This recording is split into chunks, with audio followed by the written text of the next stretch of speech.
Welcome to Storied Audio.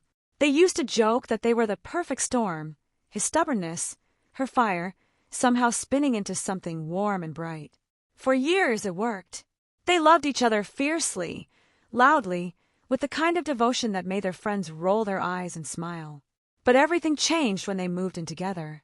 At first it was small things, dishes left in the sink, lights left on, the way he hummed when he concentrated, the way she talked to herself while cleaning. Annoyances that should have been harmless somehow grew sharp edges. Arguments sparked like flint on stone, quick and hot. One night, after a fight that neither of them could even remember the beginning of, he exhaled shakily and said the words she never thought she'd hear. "I think maybe we should break up, or at least live separately for a while." Her anger hit first, fast, defensive, burning. "How can you say that? After everything, you're just giving up." But the anger cracked almost instantly, and fear rushed in behind it like a cold wave. Her voice trembled. "You don't want me anymore." He looked at her, eyes soft but exhausted.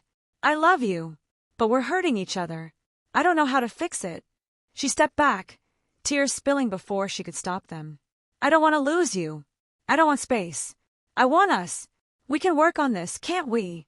Her vulnerability broke something open in him. He pulled her into his arms. And for the first time in months, they weren't fighting. They were just two people terrified of losing the life they'd built. So they made a promise. The next time an argument started, they would stop. Not storm off. Not shout. Just pause and ask, "Why is this happening? What are we really feeling?" It was awkward at first. Sometimes they catch themselves mid-shout, both breathing hard, both frustrated. But they kept trying. They talked about fears they'd never voiced, insecurities they'd never admitted, the pressure of sharing a life and wanting so badly not to mess it up. Slowly, something shifted. He learned that when she snapped, it was usually because she felt unheard. She learned that when he shut down, it was because he was afraid of disappointing her. They began to see each other again, not as opponents, but as partners.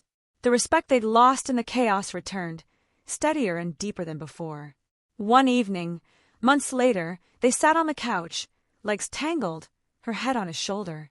The room was quiet, peaceful in a way it hadn't been in a long time. She whispered, "I'm glad we didn't give up." He kissed her hair. "Me too.